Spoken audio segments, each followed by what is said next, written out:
여러분 안녕하십니까? 이 시간에는 오행에 대해서 알아보겠습니다.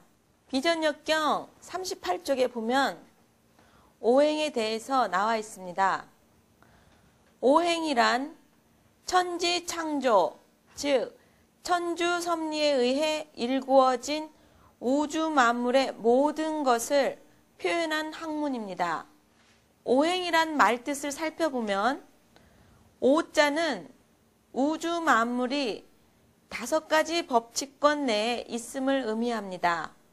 즉 오자가 만물 생성 변화의 주체가 됨을 나타내는 것입니다. 또 행자는 기운이 모이고 흩어지면서 순환 운행한다는 동적인 성질을 나타내는 것입니다. 오행의 성질에 목, 화, 토, 금, 수에 나무, 불, 흙, 쇠, 물과 같은 자연계에서 볼 수 있는 것 자체를 말하는 것은 아닙니다. 그렇다고 그 물체를 완전히 무시하는 것도 아닙니다. 즉 목화, 토, 금수는 단순히 각각 지적하는 것을 의미하는 것도 아니며 그것의 상징이나 뜻하는 바를 의미하는 것도 아니라는 것입니다. 이 오행에 기와 운이 응고하게 되면 형체를 이루어 만물이 되고 이것을 분해하게 되면 또다시 순수한 오기로 변하는 것입니다. 이와 같이 반복되는 과정에서 생성하기도 하고 소멸되기도 하는 것이 성질인데 어떠한 물질은 정신을 포함하는 존재이기 때문에 그 성질 속에는 약동하는 정신과 생명이 내포되지 않을 수 없는 것입니다. 그러므로 우주 만물은 반드시 자기의 생명력을 가지고 있게 됩니다. 우주 만물은 그 자체가 변화무상한 오행의 기화 변질하는 작용 속에 있는 것입니다. 오행이란 유형과 무형의 양면성을 띤 것이므로 모든 사물에 적용될 수 있습니다.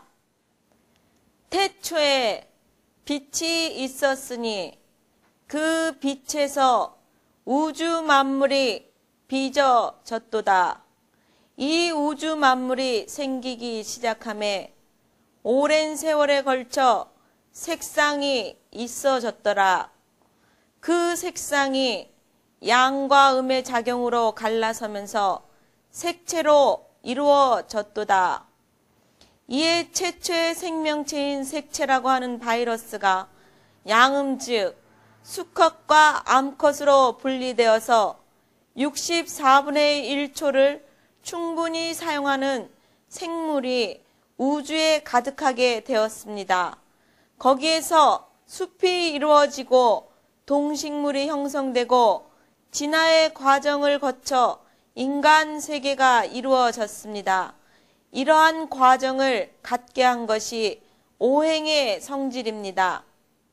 네, 이 내용은 생명의 실상과 대원 우주를 밝히는 상관관계를 핵심적으로 풀어놓은 것입니다. 좀 어려운 내용인데요. 이것을 이해하기 위해서는 역을 좀 더 심층적으로 논리적으로 이해를 하시고 충분한 어떤 인간의 운명을 많은 사람을 통해서 경험하면서 직관력이 터득되는 단계까지 오시면 이해할 수 있는 부분입니다.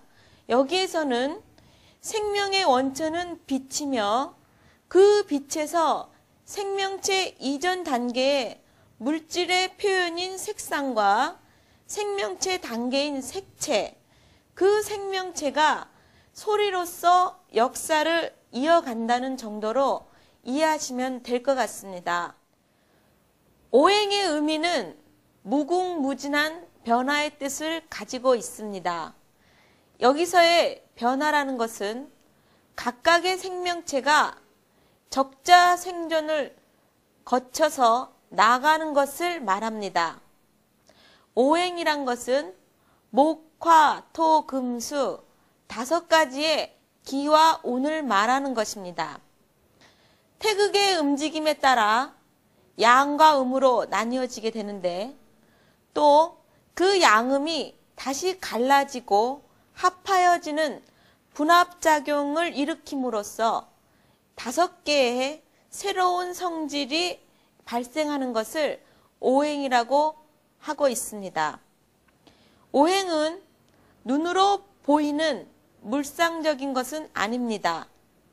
오행으로 물질 정신을 포함한 그 자연의 이치를 표시하기 위하여 목화 토금수를 상징적으로 표현한 것입니다. 우주 삼라만상이 비록 그 수를 헤아릴 수 없이 가지수가 많다 하여도 그 성질을 하나하나 따져 봤을 때 그 어떤 것 하나도 오행이 아닌 것이 없습니다. 오행의 법칙의 특징은 정신이나 생명을 가진 살아있는 물질이 움직이고 가라앉는 모습을 측정할 수 있는 자연 그대로의 법칙으로서 사물을 측정하려는 것입니다. 변화 속에 있는 우주 공간의 모든 것은 어느 하나 할 것 없이 오행이 아닌 것이 없습니다. 다음 시간에는요, 오행의 성질을 구체적으로 나누어서 알아보겠습니다.